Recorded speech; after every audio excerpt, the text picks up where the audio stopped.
నక్సల్స్ అనగానే మాజీ అనగానే మనకు ఫస్ట్ వచ్చే పేరు నయీం. నయీం ఎప్పుడైనా ఎదురుపడ్డాడు మీకు? నయీం జైల్లో ఉన్నప్పుడు బాగా పరిచయం. ముషిరాబాద్ జైల్లో అన్నయ్యంబడి ఇద్దరు ఉన్నారు, చాలామంది ఉన్నారు. అప్పుడు నయీం కూడా ఉన్నాడు. ఆయనతో పాటు నమాజ్ వీళ్ళు కూడా చేసేది, అందరు నమాజ్ చేస్తుండ్రి. అంత నయీం కలిసేది. అప్పుడు జైల్లో కూడా మాట్లాడుతుండే నా దగ్గర. అందరం అప్పుడు మాట్లాడిందే తప్ప బయటకు వచ్చిన తర్వాత నల్గొండ వాళ్ళు కొంతమంది ఫోన్ చేసి ఇట్లా అన్న రమ్మంటున్నాడు, కలుస్తామంటున్నాడు. అంటే మనకి ఎవరితోటి అవసరం లేదు, పార్టీ వద్దనుకున్నాం, బయటకు వచ్చినాం, సరెండర్ అయినాం అంటే దానికి ఎలాంటి మనం డోకా లేకుండా మన పని ఏందో మనం చూసుకోవాలి. మన నుంచి కాదు అనుకొని వచ్చినప్పుడు వదిలేసుకున్నాం అంతే తప్ప మేమైతే రాము ఇక్కడ అని చెప్పేసి పోలేదు. జైల్లో ఉన్నప్పుడు అన్న నయీం కలిసి ఉన్నారంటున్నారు. అవును. అదే టైంలో నయీం బయట కొన్ని కార్యక్రమాలు తమ్ముడు గారు చేయించేవారు, సెటిల్మెంట్లు కానీ లేదా నాకు కావాల్సిన వస్తువులు తెప్పించుకోవడం. ఆ క్రమంలో మీకు ఎప్పుడైనా ఎదురుపడి పలానా వస్తువు కావాలని కానీ లేదంటే పలానా పని చేసి పెట్టినప్పుడు మీకు ఆదేశించాడా? మన దగ్గరికి అయితే రాలేదు. అదే నల్గొండ వాళ్ళు ఎందుకంటే తెలిసిన వాళ్ళు ఉన్నారు కాబట్టి వాళ్ళ నుంచి సమాచారం పంపించిండు రమ్మని. మేము వెళ్ళలేదు. అన్న కూడా జైల్లో ఉన్నప్పుడు జైల్లో ఉన్నప్పుడు కలిసారా ఎప్పుడైనా? కలిసినాం జైల్లో. ఏమంటారు ఆయన? అంటే అప్పుడు ఎంతసేపు ఉన్నా పోరాటాల వైపే మాట్లాడుతున్నాండ్రి. ఆయన జైలు నుంచే సరెండర్ అయ్యిండు. తర్వాత అన్న వాళ్ళంతా బయటకు వెళ్ళిపోయిన తర్వాత నేను చెంచల్ కూడా జైల్లో ఉన్నప్పుడు బయటకు వచ్చిండు. అప్పుడు ఎందుకు జరిగిందంటే ఈదన్న అని ఒక ఆయన ఉండే, హుసేన్ బి భర్త, మర్డర్ అయింది. హుసేన్ బి భర్తను తలకాయ గాడికి కోసేసి ఈడనేమో మొండెం వేసిర్రు ముషిరాబాద్ జైలు దగ్గర. ఈ తలకాయ గాడికి తీసుకొచ్చి చెంచల్ కూడా దగ్గర వేసిపోయారు. తర్వాత వాళ్ళిద్దరు వాళ్ళ కజిన్ బ్రదర్స్ వాళ్ళు అరెస్ట్ అయ్యి జైలుకి వచ్చిండ్రు. చెంచల్ కూడా నేను ఉన్నప్పుడే వచ్చిర్రు వాళ్ళు. చెంచల్ కూడా జైలుకి మీరు ఎందుకు వెళ్ళారు? నేను సరెండర్ అయినప్పుడు జైల్లో పెట్టిరు. జైల్లో 100 days ఉంది బెయిల్స్ వచ్చేదాకా. 100 days ఉన్నప్పుడు వాళ్ళు అది జరిగి లోపలికి వచ్చిన తర్వాత వాళ్ళ మీద ఏంటంటే పార్టీ ఇట్లా చంపుతారు అని చెప్పేసి అని వాళ్ళ ఇద్దరిని తీసుకుపోయి చంపేసింది.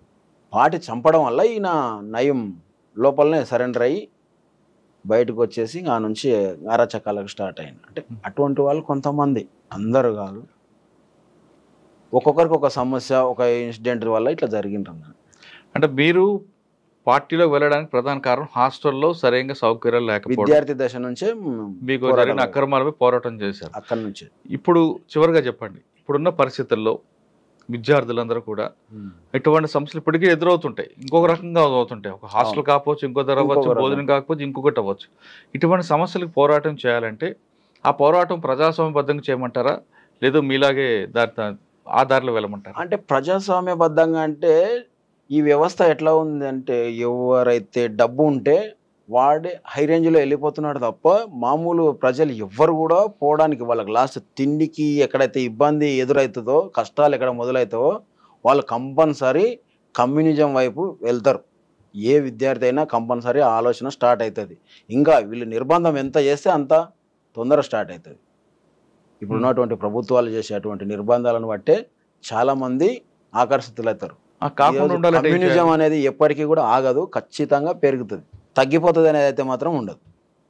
నేను ఆ విధంగా చెప్పవచ్చో చెప్పకూడదా కానీ అంటున్నా. ఎందుకంటే సమస్య వచ్చినోనికల్లా ఏమవుతాడంటే అటువైపు ఆలోచన చేస్తారు. చాలామంది స్టూడెంట్స్ చేస్తారు. ఇప్పుడు కాలేజీలో ఉన్నటువంటి పిల్లలు కూడా ఉద్యోగాలు లేవు. తెలంగాణ ప్రభుత్వం ఉన్నంతకాలం అసలు ఎవరికి కూడా రాలే, జాబ్సే వేయలే.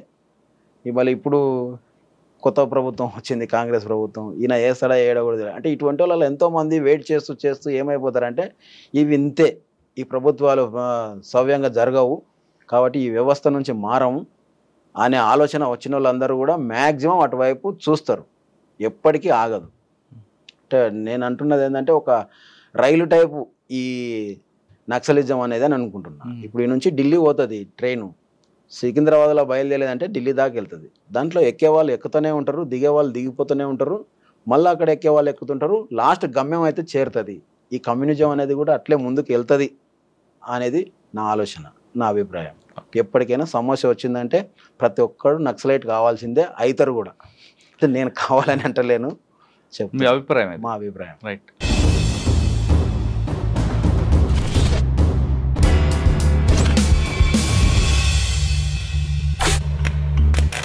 Welcome to I dream. గతంలో నక్సల్స్ ప్రభావం తీవ్రంగా ఉన్న సమయంలో గ్రామంలో ఉన్న కొంతమంది యువతీ యువకులు ఆ భావజాల ప్రభావంతోనో లేదా చుట్టుపక్కల సమస్యలు పరిష్కరించుదామనో దళం వైపు వెళ్ళారు. అలా నక్సల్స్లో కలిసిన తర్వాత వాళ్ళు ఎండనక వాననక చలనక రాత్రనక పగలనక చుట్టూ ఉన్న పోలీసులు మధ్యలో ఉన్న విష సర్పాలతో సాహసం చేస్తూ వాళ్ళు అడవిలో ఉన్నారు. అడవిలో ఉండి చుట్టుపక్కల గ్రామస్తులు కానీ లేదా ఆదివాసులకు కానీ చుట్టుపక్కల జరుగుతున్న అక్రమాలకు అడ్డుకొని వాళ్ళు నిరంతరం ప్రజల కోసం పోరాటాలు చేశారు. ఆ విధంగా ప్రజల కోసం పోరాటం చేయబట్టే అప్పట్లో ప్రభుత్వాల కిందకు వచ్చి తమ పథకాల గ్రామాల స్థాయికి తీసుకురావడానికి నక్సల్స్ ఉద్యమం చాలా ఉపయోగపడింది. కానీ క్రమేపీ అది శాంతిభద్రత సమస్యగా మారడంతో ప్రభుత్వం వాటిపై ఉక్కుపాదం మోపిన సంఘటన మనందరికీ తెలుసు. కానీ అటువంటి సమయంలో వెళ్ళిన చాలామంది యువకులు నిరంతరం పోరాటం చేసి వ్యక్తిగత కారణాలతోనూ మరి ఇతర కారణాలతోనూ వాళ్ళు తిరిగి జనజీవన స్రవంతులు కలిశారు. ఆ విధంగా కలిసిన వారిని పరిచయం చేసే కార్యక్రమంలో ఈ వారం మన గెస్ట్ సాగర్ అన్న అలియాస్ ఆనంద్ కల్వకుర్తి దళ కమాండర్గా పనిచేశారు. అంతేకాకుండా ఆయన దళంలో ఉన్నప్పుడు కోవట్ పనిగా కాకుండా కొరియర్ పని కూడా చేశారు. ఆయన ఎందుకు దళంలోకి వెళ్లాల్సి వచ్చింది, వెళ్ళిన తర్వాత అక్కడ ప్రజల కోసం వాళ్ళు చేసిన పోరాటాలు ఏ స్థాయిలో ఉండేవి, ఎందుకు బయటికి వచ్చారు, వచ్చిన తర్వాత ఆయన జీవన విధానం ఏ విధంగా ఉంది విషయాల్ని ఆయన తెలుసుకుందాం. అన్న నమస్తే. నమస్తే. సాగర్ అన్న అలియాస్ ఆనంద్. ఒకప్పుడు కల్వకుర్తి దళంలో ఏ ఇష్యూ జరిగినా ఆనంద్, తర్వాత మన కృష్ణన్న, జనార్దన్ వీళ్ళందరూ ఒక ట్రూప్ ఉండేది. పెద్ద కొత్తపల్లి పొల్యూషన్ బ్లాస్టింగ్ అవ్వచ్చు లేదా ఎక్కడైనా కొరియర్ జరగాలన్నా ముందు మీ ఇద్దరు పేర్లు ఎక్కువ కనిపించాయి. మీది భీమ్ సాగర్ గారు, మీ తర్వాత తుమ్మల భగవంతు. కల్వకుర్తి దళం అంటే మీరందరూ ఒక పోలీసులు కూడా ఒక చిన్న హడలు ఉండేది వీళ్ళు. అంటే అంత మీరు యాక్షన్ టీం కూడా ఆ విధంగా ఉండేది, దళం తీసుకున్న నిర్ణయాలు అలాగే ఉండేది, ప్రజల కోసం పోరాటాలు ఆ విధంగా చేసేవారు, మీరు చేసే కార్యక్రమాలు కూడా అంతే ఫాస్ట్గా చేసుకుని వెళ్ళిపోయేవారు. అన్న మీరు ఆ టైంలో అంటే 1990 ఆ టైంలో దళంకి వెళ్ళినప్పుడు మీ గ్రామంలో పరిస్థితులు ఎలాగ ఉండేవి? ఇప్పుడు నల్లమాల ప్రాంతం అనేది నక్సల్స్కి పెట్టని కోట. ఆ ప్రాంతంలో ఉద్యమాలు ఏ విధంగా చేశారు, ఎందుకు మీరు ఆ ఉద్యమం వైపు అడుగులు వేశారు, వెళ్ళిన తర్వాత అక్కడ పరిస్థితులు ఏ విధంగా ఉండేవి? ఈ ప్రశ్న సమాధానం చెప్పే ముందు సాగర్ అన్న అలియాస్ ఆనంద్ యొక్క కుటుంబ నేపథ్యం ఒకసారి చెప్పండి. మాది వచ్చేసి వ్యవసాయ కుటుంబం సార్. నా పేరు వచ్చేసి ఆంజనేయులు సాగర్. ఇంటి పేరు మోడల ఆంజనేయులు సాగర్. అయితే మాది పెబ్బేరు మండల్ షాగాపూర్ విలేజ్, మాది ఏటిగడ్డ షాగాపూర్. అయితే మేము గతంలో ఏంటంటే హాస్టల్లో చదువుకోవాలి, మమ్మల్ని తీసుకుపోయి వనపర్తిలో హాస్టల్లో వేసారు. మాకు అప్పటికే ఫుడ్ అవన్నీ చాలా ఇబ్బందులతోటి అట్లా మా తల్లిదండ్రులు తీసుకుపోయి హాస్టల్లో వేస్తే హాస్టల్ నుంచే ఉద్యమం స్టార్ట్ అయింది. మాకు ఆర్ఎస్యు అని చెప్పేసి రాడికల్ స్టూడెంట్ యూనియన్లో చురుగ్గా పనిచేసినాం మేము అప్పుడు వనపర్తిలో. అప్పుడు ఎందుకు అంటే విద్యార్థులకు ఫుడ్ దొరకకపోయేది, చాలా ఇబ్బందులతోటి ఉండేది. హాస్టల్లో ఇవ్వాల్సిన ఫుడ్ కూడా ఇచ్చేవారు కాదు, ఫుడ్ కూడా ఇచ్చేవాళ్ళు కాదు. అంటే అది ఎట్లా ఉంటుండే సార్ అంటే మనం తినడానికి వెళ్తే క్యూ లైన్ కట్టించి పిల్లలను, చిన్నపిల్లలను ఆ లైన్లో రావాలి, రైస్ తక్కువ ఇవ్వడం, ఆ వార్డెన్స్ అట్లా ఇబ్బంది చేస్తుంటే మేము అన్నల్లో అప్పుడు కొత్తగా స్టార్ట్ అయ్యాడు ప్రభాకర్ అన్న అని ఉండే, సాంబశివుడు, ఒరిజినల్ సాంబశివుడు. అచ్చా, కాదు ఒరిజినల్ సాంబశివుడు, చుక్కాపల్లి అనేది ఆయన. ప్రభాకర్ అనే పేరుతోటి మాకు వనపర్తి టౌన్లో ఆర్ఎస్యు ఆర్గనైజేషన్ చేస్తుండే. దాంట్లో భాగంగా మేము హాస్టల్ సమస్యలను తీసుకుపోయి చెప్పడం జరిగింది. ఈ విధంగా ఉంది ఇట్లా అని అంటే ఒకసారి పిలిపించి చెప్పిండ్రు, ఎవరిని వార్డెన్, అసలు ఎంతమంది విద్యార్థులకు ఎంత ఫుడ్ పెడుతున్నారు, ఎంత రైస్ ఇస్తున్నారు అనే దాని మీద తీసుకొచ్చినాం. అది రైసు లాస్ జరగడం, ఎక్కువ మందికి విద్యార్థులకు ఇబ్బంది ఉంటుండే హాస్టల్ విద్యార్థులకు. ఆ నుంచి మనం ఏం చేసినామంటే ఇప్పుడు 125 మంది స్టూడెంట్స్ ఉంటుండ్రి హాస్టల్లో. దాంట్లో వాళ్ళు సండే రోజు ఏం చేస్తారంటే కొంతమంది పిల్లలు రూమ్లోకి వెళ్తుండ్రి, కొంతమంది ఊర్లోకి వెళ్ళడం వల్ల వీళ్ళు ఒక 100 eggs తెచ్చి ఇచ్చేవాళ్ళు అనమాట. ఒక్కొక్కరికి 2 ఇవ్వాలి.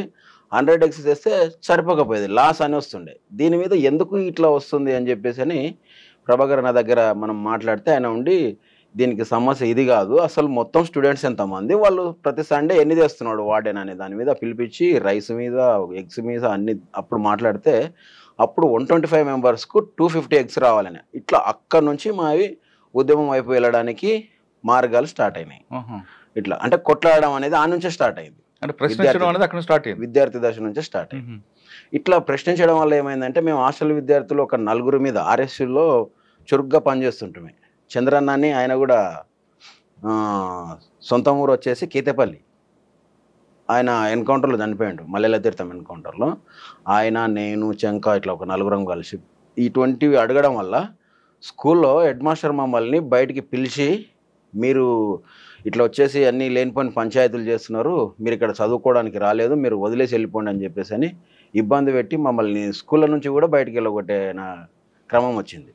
వార్డర్లనే ఇట్లా ఇబ్బంది పెడతారా మీరు, ఒక తండ్రి లాంటి ఎందుకు అట్లా చేస్తున్నారు అని చెప్పేసానంటే, మా హక్కులు మేము అడుగుతున్నాం, మా విద్యార్థులకు ఏం కావాలన్నా అవి అడిగినందుకు మీరు స్కూళ్ళ నుంచి మమ్మల్ని టీసీ ఇచ్చి వెళ్ళగొడతాం అది ఇది అని చేసి చెప్తున్నారు, ఇట్లయితే కష్టం అని చెప్పేసి అంటే అట్లా అక్కడ నుంచి ఇక నేను దళాల వైపు పోవడానికి ప్రయత్నాలు. అంటే అప్పుడు వాళ్ళు క్లాసెస్ నడుపుతుంటాయి, ఎవరు మా చూడండి, క్లాసులకి వెళ్తుంటాయి. క్లాసులకు వెళ్ళిన తర్వాత ఆ క్లాసులలో అన్నీ చెప్తా ఉంటుండే అనమాట, ఈ విధంగా ఇట్లా మనం ప్రతిదీ పోరాటం చేయాలంటే ఇట్లా. అక్కడ నుంచి నేను ఇంకా ఎక్కువ ఫుల్ ఆకర్షితున్నాయి, దాని వైపు మొగ్గు చూపాల్సి వచ్చింది.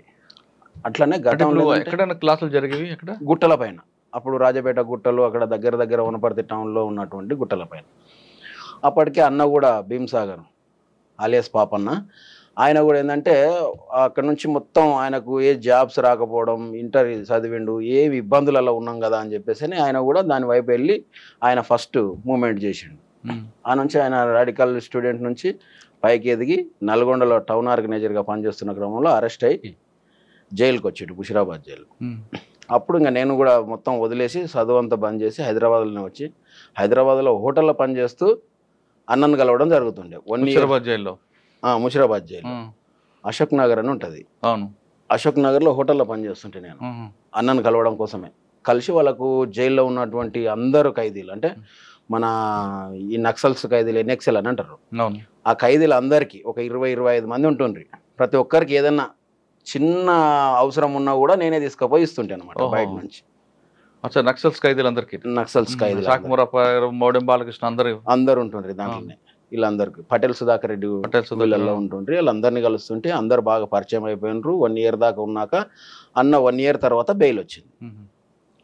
అన్న జైల్లో ఉన్నప్పుడు జైలు పోరాటం కూడా చేసిరు, వాళ్ళు లోపలనే నిరాహార దీక్ష చేసిరు. దాదాపుగా ఒక 24 days ఉన్నారు అమరణ నిరాహార దీక్ష. అంటే ఎలాంటిది ఫుడ్ లేకుండా. ఇంకా ఇవన్నీ చూస్తూ నాకు కూడా ఏంటంటే అన్న వెంబడి వెళ్ళిపోవాలి, ఇంకా నేను కూడా కంపల్సరీ అండర్ గ్రౌండ్ వెళ్తా అని చెప్పేసి అని అందరిని అడగడం వల్ల పటేల్ సుధాకర్ రెడ్డి అన్న వాళ్ళందరూ ఉండేసి సరే ఓకే తమ్ముని తీసుకోండి అని చెప్పేసి అని పంపించేశారు. అక్కడ నుంచి నేను నల్గొండకి వెళ్ళాల్సి వచ్చింది. అన్న బయటకు మీరు ఈ ప్రయాణంలో అమ్మా నాన్న ఎప్పుడు వద్దు అనలేదా? ఎందుకంటే పెద్దవాడు ఎలాగ జైలుకి వెళ్ళాడు, నువ్వు కూడా వెళ్తే మా పరిస్థితి ఏంటి అని వాళ్ళు ఎప్పుడు ప్రశ్నించలేదు? అప్పటికి అన్న అరెస్ట్ అయ్యే లోపే నాయన చనిపోయాడు, అమ్మ ఒక్కతే ఉండే. అయితే ఇంకా మేము కూడా స్కూల్ నుంచి అటు ఇట్లే హైదరాబాద్ వచ్చేసినాం తప్ప ఊరు వైపు ఎప్పుడు కూడా చూడలే. కానీ మీకు అనిపించలేదా అమ్మ గురించి? అప్పుడు ఎలాంటిది అనిపించలే. మాకు ఎంతసేపు ఉన్నా ముందుకు పోవాలి, పోరాటం. ఎందుకంటే ఈ వ్యవస్థలో ఉన్నటువంటి ప్రాబ్లమ్స్ అన్నీ మాకు ఇంత చిన్న ఏజ్లోనే ఇన్ని ఉన్నాయంటే ఎంతో మందికి ఎన్నో ప్రాబ్లమ్స్ ఉన్నాయి. మధ్యతరగతి కుటుంబాలు, బీద కుటుంబాలు, ఇటువంటి వాళ్ళకల్లా చాలా కష్టాలు ఉంటాయని చెప్పేసి ఆ నుంచి ఇక అటువైపే అడుగులు వేయాల్సి వచ్చింది. అంటే నల్గొండ నుంచి వచ్చారు, నల్గొండకి వెళ్ళి ముషిరాబాద్ టు నల్గొండ. అక్కడ ఎవరు మీకు బాధ్యుడు? మాకు విజయక్క అని దళ కమాండర్. అప్పుడు రాచకొండ దళంలో నేను ఫస్ట్ టైం రాచకొండ దళంలో దళ సభ్యునిగా నన్ను తీసుకున్నారు. అక్కడ ఎక్కడ కలిసారు?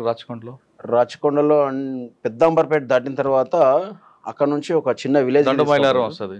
ఇక నాకు అప్పుడు అంతా ఐడియా లేదు, ఫస్ట్ టైం వెళ్ళినాం కాబట్టి అక్కడ నుంచి ఒక చిన్న విలేజ్ దగ్గరకు పోతే అక్కడ వచ్చేసి మనం పికప్ తీసుకొని పోయారు. నైట్ వచ్చి వాళ్ళు ఒక ఇంట్లో పోయి ఉన్నాము, మధ్యాహ్నం అట్లా పోయి వాళ్ళు నైట్ వచ్చిన తర్వాత నైట్ తీసుకుపోయారు. అక్కడ నుంచి దళంని వెళ్ళిపోయినాయి. అన్న దళంలో తీసుకొని వెంటనే మీకు యూనిఫామ్ ఇవ్వడం చేశారా? లేదు కొంతకాలం మీకు అబ్జర్వేషన్ పెట్టి చిన్న చిన్న పనులు చేయించి తర్వాత యూనిఫాము వెపన్ ఇవ్వడం చేశారా? కొంతకాలం ఒక నెల రోజులు ట్రైనింగ్, వెపన్ గురించి, ఫైరింగ్ ఏ విధంగా చేయాలి అవన్నీ నేర్పిస్తూ సెంట్రీలు చేయడం, ఇటువంటి వల్ల అలవాటు అయిన తర్వాతనే దళ సభ్యునిగా ప్రమోట్ చేశారు. అక్కడ నుంచి నేను అంటే ఇందులో భాగంగా ఈ నెల రోజుల్లో భాగంగా వెపన్ ఒకటే కాకుండా రాజకీయ తరగతులు అటువంటి నేర్పారా? అప్పుడు అక్కడ లేదు. అది వాళ్ళు ఆల్మోస్ట్ ఆ దళం అంతా వాళ్ళ ప్రోగ్రామ్ ప్రకారంగా తిరుగుతూ ఉంటుంటారు. ఏ దళం అన్నది? రాచకొండ దళం. ఆ ప్రోగ్రామ్స్ అంతా అయిపోయిన తర్వాత ఒక 5 months అట్లా అయింది. 5-6 months తర్వాత మళ్ళీ అక్కడ నుంచి నన్ను నల్లమల్ల అడవికి తీసుకుపోయారు. అంటే ఈ దళాలన్నీ అక్కడ ఏర్పాటై కలిసినాయి అనమాట. నల్గొండ నుంచి ఒక 2-3 దళాలు వచ్చినాయి, తర్వాత ఈ మహబూబ్నగర్ దళాలన్నీ కలిపి అప్పుడు క్లాసులు అక్కడ స్టార్ట్ అయినాయి. రాచకొండ దళంలో మీరు 5 నెలలు పనిచేశారు. ఆ క్రమంలో రాచకొండ దళంలో ఎక్కువగా కరువు దాడులు జరిగేవి. అప్పుడు నేనేం లేను, ఏ దాడిలో కూడా లేరు అక్కడ ప్రజల్లో అవగాహన తేవడం వరకే. అప్పుడు తర్వాత అక్కడ నుంచి అక్కడ పోయిన తర్వాత అప్పుడు నన్ను మహబూబ్నగర్ కల్వకుర్తి దళానికి అటాచ్ చేసారు. అక్కడ క్లాసెస్ ఎంత అయిపోయిన తర్వాత నన్ను. ఎన్ని రోజులు అయిన క్లాస్ అక్కడ? 1 month అట్లా. ఎక్కడ? కల్వకుర్తిలోనా? నల్లమలలో. నల్లమల ఎక్కడ కరెక్ట్ గా? Nallamala forest, big forest. ఇంకా అది ఎర్రపెంట, అట్లా పెంటల పైన ఎర్రపెంట అట్లా ఉంటాయి, పెంటలు ఉంటాయి పైన. ఆ పెంటలకు దగ్గరలో వాటర్ సోర్స్ ఉన్న ఏరియాలలో మొత్తం క్లాసెస్ వేస్తుంటారు. అట్లా చాలా పెద్ద పెద్ద క్యాంపులు జరుగుతాయి. చాలా సార్లు జరిగినాయి క్యాంపులు. అక్కడ నుండి మీకు కల్వకుర్తి దళంలో ఉన్నా. కల్వకుర్తి దళంలో మ్యాక్సిమం దాదాపు ఒక 1 year పైనే కల్వకుర్తి దళంలో పనిచేసిన తర్వాత నాగన్న అని ఉండే, ఆయన ఇంటికి వెళ్ళిపోయింది. ఆయన అప్పుడు DCS జిల్లా కమిటీ మెంబర్గా ఉండే. ఆయన ఏంటంటే తమ్ముడు చాలా యాక్టివ్గా ఉన్నాడు, యాక్టివ్గా తిరుగుతున్నాడు, అన్ని పనులు చేస్తున్నాడు, ఇట్లాంటప్పుడు మనం ఈ తమ్ముడిని కొంచెం కొరియర్గా వాడుకోవడం అవసరం వచ్చింది అని చెప్పేసి అని DCSకు నన్ను కొరియర్గా పెట్టడం జరిగింది. కల్వకుర్తి దళంలో మీకు అప్పుడు ఎవరు కమాండర్? కల్వకుర్తి దళంలో అశోక్ అన్న. అశోక్ ఆయన సొంత ఊరు వచ్చేసి కొల్లాపూర్ దగ్గర అమ్మాయిపల్లి. సొంతం పేరు నరసింహ, ఆయన అలియాస్ పేరే అశోక్. సంవత్సరం పాటు కల్వకుర్తి దళంలో కొరియర్గా ఉన్నారు. కొరియర్ కాదు, దళంలో పనిచేసిన తర్వాత ఆ నుంచి కొరియర్కి తీసుకోవచ్చు. ఈ సంవత్సరం పాటు దళంలో పనిచేసినప్పుడు మీకు బాగా గుర్తుండిపోయిన సంఘటన చెప్పండి. ప్రజలకి దగ్గరకు వెళ్ళి వాళ్ళ సమస్యలు పరిష్కరించిన దాంట్లో ఏం చేశారని? మేము కూలి పోరాటాలు అంటే ఈ మహిళలు వీళ్ళల్లో ఉన్నారు కదా, కూలి పోరాటాలు ఏంటంటే అప్పుడు 10 రూపాయలు కూలి ఇస్తుండేనమాట. చాలా ఇబ్బంది వాళ్ళకు, అసలు ఇల్లు గడవాలంటే కూడా ఇబ్బందులు ఉంటుండే. అప్పుడు కూలి పోరాటాల మీద దాడులు చేస్తుంటే ఊర్లలో పోయి పెద్ద పెద్ద భూస్వాములను, రెడ్లు అటువంటి వాళ్ళలో ఉంటుండ్రి వాళ్ళ దగ్గర. ఎందుకంటే ఒక్కొక్క భూస్వామి అంటే 350 ఎకరాలు, 500 ఎకరాలు, 1700 ఎకరాల భూమి ఉన్నోళ్ళు ఉన్నారు. కుందారం భూములు అని చెప్పేసి అని అజిలాపురం నరసింహారెడ్డి, ఆయన పేరు ఏదో నరసింహారెడ్డి అనుకుంటా, ఆయనకు వచ్చేసి 1700 ఎకరాల భూమి ఉంది. ఆ 1700 ఎకరాల భూమిలో మొత్తం 4 గ్రామాలు ఉంటాయి. అజిలాపురం, జిరాన్ఖాన్పల్లి, బైరాపురం ఇటువంటి ఊర్లన్నీ కలిపి అన్ని భూములల్లో అక్కడనే వాళ్ళ దాంట్లో చెట్లు తాళ్ళు అంటారు, అంటే తాటి చెట్లు ఉండే. ఆ తాళ్ళు కూడా వాళ్ళ దాంట్లోనే ఉంటే దాంట్లో ఉదయం లేస్తే వాళ్ళ పొలంలోనే తిరగాలి. ఇన్ని భూములు ఉండి ఎలాంటి కూలి పోరాటాలు చేసి అప్పుడు కూలి పోరాటాలు చేయించి వీళ్ళకు కూలి రేట్లు పెంచాలి అని చెప్పేసి 10 నుంచి 20 రూపాయలు పెంచి ఈ విధంగా కూలి పోరాటాలు అందరిని తీసుకొచ్చి మాట్లాడి చెప్పి చేసినటువంటివి చాలా ఉన్నాయి. అందులో భాగంగా దాడులు జరిగాయా? తీసుకుపోయి కొట్టడం కూడా జరిగింది. కొంతమంది వినకపోతే వాళ్ళను కొట్టడం కూడా జరిగింది అన్న. అదొక్కటే కాకుండా కల్వకుర్తి దళం వడ్డీ వ్యాపారస్తులకు ఎక్కువ పడ్డారు కదా అప్పుడు మనకు అంతగానం వడ్డీ వ్యాపారం ఎదురుపడలేదు, తెలియదు. ఇక అప్పుడు ఎక్కువ భూ పోరాటాలు, కూలి పోరాటాలు ఫుల్. అజిలాపురం భూమి మీద అయితే చాలా సార్లు పోరాటం చేసినాం. ఊర్లో పోయి భూములు పంచిచ్చినాం చాలా మందికి. ఎందుకంటే వాళ్ళ భూమి 1700 ఎకరాల భూమి ఉన్నప్పుడు మోహన్ రెడ్డి, ఆయన కుందారం భూమి ఓనర్, ఆయన పిల్లలు అంతా అమెరికాలోనే ఉంటున్నారు, ఆయన ఒక్కడే ఉంటుండేడ. ఆయన భార్య ఆయన్ను ఉంటుండ్రి. ఇంకా వాళ్ళని తీసుకుపోయి ఒకసారి కొట్టినాం మోహన్ రెడ్డిని. ఈ భూములలో పంచుతున్న క్రమంలో అన్ని ఇంకా పోలీస్ కేసులు అవన్నీ చాలా మంది మీద పెడుతుండే. అందుకే అజిలాపురం నుంచి చాలా మంది నక్సలిజం వైపు ఎక్కువ మొగ్గు చూపి వచ్చేసారు ఆ పోరాటం చూసి. అంటే అజిలాపురం అనేది కేవలం భూ పోరాటం, చాలా మంది ఉవ్వెత్తున నక్సలిజం వైపు వచ్చిర్రు. ఆ ఊరు నుంచి దాదాపు 10-15 మంది దాకా వచ్చారు. అంటే మీరు భూములు పోరాటం చేశారు కానీ పోలీసు కేసులు, పోలీసు దాడులు జరగలేదు మీ మీద? పోలీసు దాడులు జరుగుతున్నాయి. అంటే ఎక్కడన్నా ఎన్కౌంటర్స్ ఇట్లాంటి, తర్వాత మనం డంపింగ్లు ఉంటే డంపింగ్లు కూడా ఎత్తుకపోయినరు వాళ్ళు. మనం డంప్ చేస్తుంటే ఏదైనా వెపన్స్, తర్వాత అమౌంట్ అట్లాంటివి డంపులు చేస్తే జూపల్లి దగ్గర జైపల్లి అని ఒక గ్రామం ఉంటుంది ఆ గుట్టల. ఆ గుట్టలో డంపు మొత్తం వచ్చేసి పోలీసులు అంత దాడి మొత్తం వీళ్ళు ఏమంటారు సార్, అవి గుంతలు తీసే టైప్, చెట్లు నాటడానికి అని మొక్కలు తీస్తున్నప్పుడు డంప్ వెళ్ళింది. వీళ్ళు ఏం చేశారంటే పోలీసులకు ఇన్ఫర్మేషన్ ఇచ్చారు. పోలీసులు వచ్చారు. మేము ఆ రోజు ఇప్పుడున్న ఈ కొండారెడ్డిపల్లిలో ఉన్నాం. ఆ రోజు షెల్టర్ ఇంట్లో ఉన్నాం. పోలీసులు వస్తున్నారు, మొత్తం ఇన్ఫర్మేషన్ తెలిసిపోయింది అని చెప్పేసి అనేసరికి మేము అంతా ఆ ఇంట్లో నుంచి మధ్యాహ్నమే బయటికి వెళ్ళాల్సి వచ్చింది. కొండారెడ్డిపల్లి అంటే ఇప్పుడున్న సీఎం వాళ్ళ ఊరే, సొంత ఊరు. రేవంత్ రెడ్డి గారు. రేవంత్ రెడ్డి గారు పొలకంపల్లి దాటిన తర్వాత ఉంటుంది రేవంత్ రెడ్డి గారు ఊర్లో. మేము ఆ రోజు ఉన్నాము. పోలీసులు వచ్చారంటే ఏంటి కోసం వచ్చారనేది తెలియదు. మొత్తం పెద్ద బ్యాచ్ వచ్చింది, దిగింది అనేసరికి మన షెల్టర్ అర్థమైపోయినట్లుంది, తెలిసిపోయింది. మనం అంతా ఈ నుంచి వెంటనే బయటికి వెళ్ళాలని మేము బయటికి వెళ్ళినాం. పట్టపగలు ఊర్ల నుంచి బయటికి వెళ్ళి అంతా పరేషాన్గా యూనిఫామ్ లోనే వెళ్ళారు. యూనిఫామ్ లోనే. ఎంతమంది ఉంటారు అప్పుడు? వెపన్స్ అన్ని మా దళం అప్పుడు 9 మంది ఉన్నాం. అన్ని ఎదుర్కోవడానికి కూడా రెడీగానే ఉంటాం. మరి అప్పుడు ప్రజలు ఏమైనా అడ్డుకోలేదా? ప్రజలు ఏమి అడ్డుకోరు, ప్రజలు ఫుల్ సపోర్ట్గానే ఉంటారు మనకు. మేము అక్కడ నుంచి చిలకలలో పోతే వాళ్ళు కాసుకొచ్చిన అమ్మలి అవన్నీ ఉంటున్నాయి కదా, వాళ్ళ ఫుడ్డే మాకు పెట్టారు. ఆ టైంలో తిని అట్లనే పోయి బయటకు వెళ్ళిపోయినాం. అప్పట్లో మీకు ఆయుధాలు కానీ డ్రెస్సులు కానీ ఎక్కడి నుంచి వచ్చేవన్నా? డ్రెస్సులు అంటేనేమో షాప్లో వాళ్ళు ఇస్తుండ్రి. మరి అది దళ కమాండర్కి తెలిసి ఉంటుంది వాళ్ళు ఏ విధంగా తీస్తారు అనేది. బట్టల షాపుల నుంచి తెచ్చి కుట్టిస్తుంటే అంతా మనకు తెలిసిన పార్టీ వాళ్ళే కుట్టిస్తుంటారు. వెపన్స్ ఎంతసేపు ఉన్న పోలీస్ స్టేషన్ల మీద దాడులు చేసి తీసుకురావాల్సిందే. మనం ఎక్కడ కొనడం అనేది ఏమి ఉండదు. మనకు కావాల్సినటువంటి సామాగ్రి అంటే మన దళాలు అప్పుడు బాగా పెరుగుతున్నాయి. మేమున్న టైంలో 96, 97 ఆ టైంలో విపరీతమైన రిక్రూట్మెంట్ ఉంది మాకు.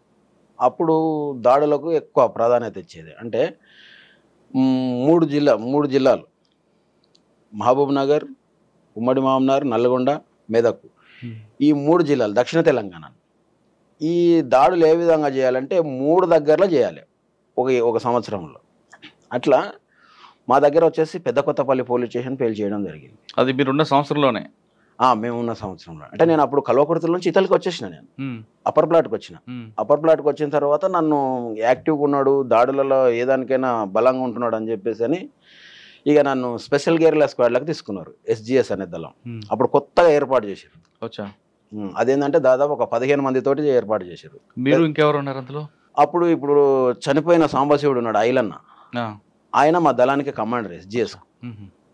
ఇక దాంట్లో ఇప్పుడు నేను చెప్పిన చంద్రన్న, కేతపల్లి చంద్రన్న అని, జనార్దన్ ఆయన పేరు. ఆ జనార్దన్ పేరే ఈయనకు జనార్దన్ అని ఇప్పుడు వచ్చిన ఈయనకు పెట్టిరారు. అంటే మారుస్తూ ఉంటాం. మన వాళ్ళు ఒక ఆయన చనిపోయిన తర్వాత ఆ పేరు డెవలప్మెంట్ కావాలి కాబట్టి పేరుని చేంజ్ చేస్తాం. ఇప్పుడు సాంబశివుడు చనిపోయిన తర్వాత ఐలన్నకు ఆ పేరు పెట్టినాం. ఎందుకంటే ఆయన జిల్లా కమిటీ మెంబర్గా సెలెక్ట్ అయ్యి ఉన్నాడు కాబట్టి ఆయనకు ఆ పేరు పెట్టినాం అనమాట. ఎందుకంటే ఈయన కూడా అప్పుడు DCS లెవెల్ చేసిండు సాంబశివుడు, ప్రభాకర్ అని. మాకు మొత్తానికి ప్రభాకర్ ఫస్ట్ నుంచి మమ్మల్ని విద్యార్థి దశ నుంచి తీసుకుపోవడానికి కారణం ఆయన్నే. ప్రభాకర్ ఆయన్నే అంటుండే, తమ్ముడు నువ్వు విద్యార్థి దశలోనే నువ్వు చిన్న పిల్లగాడు, అట్లాంటిది నాతోటి భుజంతో భుజం కలిపి నాతోటి యుద్ధానికి వచ్చినావు, నువ్వు చాలా గ్రేట్ తమ్ముడు అని చెప్పేసి అని మంచిగా ప్రోత్సహిస్తుండే కలిసినప్పుడల్లా. అంటే దళాలు అప్పుడప్పుడు కలుస్తుంటాయి. నల్లమలలోనే ఎక్కువ మేము మీటింగ్స్ ఏర్పాటు చేసేది. కల్వకుర్తి దళం ఉన్నప్పుడే పెద్ద కొత్తపల్లి దాడా? తర్వాత నేను SGSలోకి వచ్చిన తర్వాత దాడి. ఈ సంవత్సరంలో మీకు గుర్తుండిపోయిన సంఘటనలు చెప్పారు, ఐజులాపల్లి, తర్వాత నర్సం, కొండారెడ్డి, ఇవన్నీ కూడా. అవును, కొండారెడ్డి. అది కాకుండా మీ మీద అటాకులు జరిగాయని తప్పించుకున్నారు ఎక్కడైనా ఈ సంవత్సరంలో? అంటే జరిగినాయి కొన్ని దగ్గరలో. మేము ఏంటంటే అంటే కాల్పులు జరగకుండా తప్పించుకొని పోయిన కాలాలు ఉన్నాయి. మేము ఒకసారి అనురాధ అని ఉండే డీజీ ఆమె ఒకసారి. ఎక్కడ అనురాధ? డీజీ కదా, ఎస్పీ ఉండే. మహబూబ్ నగర్ SP కాదు ఆమె, ఇక్కడ నుంచి వచ్చింది ఆమె. అయితే కొల్లాపూర్ వెళ్తున్నది. మేము ఆదిరాల దగ్గర, ఆదిరాల పక్కల, అది ఊరు పేరు ఐడియా వస్తలేదు. మేము ఆ ఊర్లకు ఎంటర్ అవుతున్నాం. ఆ ఊర్లోకి ఎంటర్ అయ్యే క్రమంలో పోలీస్ జీప్ కనబడి మేము రిటర్న్ వెళ్ళిపోయినాం. ఇద్దరమే ఉన్నాం. వాళ్ళు ఎవరో వీళ్ళు నక్సలైట్లు లాగా ఉన్నారు, కార్ ఆపండి అని చెప్పేసి ఆమె మా మీదకి ఎంటబడ్డారు మొత్తం వెపన్స్ తీసుకొని. అప్పుడు మేము పోయి మా దగ్గర హ్యాండ్ గ్రెనేడ్స్ ఉంటుండే, ఒక గ్రెనేడ్ వేసేసరికి అంతా వాళ్ళు అలర్ట్ అయిపోయి ఎక్కడికక్కడ ఆగిపోయారు. ఇక మేము ఆ నుంచి రిట్రీట్ అయ్యి వెళ్ళిపోయినాం. అనురాధ గారు అంటే ఇప్పుడు మహబూబ్ నగర్ SP చేశారు ఆవిడ. ఈజీ ఉండే ఆమె. అప్పుడు మనకు అంత పెద్దగా తెలియదు, మేము అండర్ గ్రౌండ్లో ఉన్నాం కాబట్టి తెలియదు. ASP అనుకుంటామే అప్పుడు. ASP అనురాధ అనే టైం ఉండే. అక్కడ తర్వాత ఎక్కడ జరిగారు? డైరెక్ట్గా SPGకి వచ్చారా? తర్వాత నేను కొరియర్గా ఎక్కువ తిరుగుతుంటే ఆ నుంచి కొరియర్ తీసుకున్నారు నన్ను. అంటే స్పెషల్ గేర్ల స్క్వాడ్లో ఉంటూనే కొరియర్గా పంపిస్తుండే అనమాట. కొరియర్గా ఎంతకాలం పనిచేశారు? కొరియర్గా అంటే అండర్ గ్రౌండ్లో ఉంటూనే నేను బయటికి వెళ్ళడం. ఎంతకాలం చూసారు కొరియర్గా? ఇంకా అక్కడ నుంచి నేను ఇంకా కొరియర్గా ప్రతి దానికి నేనే బయటికి వెళ్ళడం. ఒక సంవత్సరం పనిచేశారా? చేసింటాం. మీరు సంవత్సరం పాటు కొరియర్గా పనిచేశారు. మావోయిస్ట్ పార్టీలో అంటే ఇప్పుడు మావోయిస్ట్ అప్పుడు నక్సల్స్ పార్టీలో ధనంలో పీపుల్స్ వార్ సిపిఐఎంఎల్ పీపుల్స్ వార్లో కొరియర్ వ్యవస్థ అంటే ఎలా ఉంటుంది? అంటే ఒకరికి ఉత్తరాల ద్వారా అప్పుడంటే ఫోన్లు ఉండేవి కావు. అవును. కొరియర్ అంటే ఒక చీటీలు లేదా బుక్స్ దాంట్లో రాసి పంపించేవారు. ఆ వ్యవస్థ ఎలా పనిచేస్తుంది అన్న? ఒక వ్యక్తికి ఒక దళాన్ని ఇంకో దళానికి సమాచారం ఇవ్వాలంటే ఏ విధంగా కొరియర్ వెళ్తుంది, ఎన్ని రోజులు పడుతుంటది?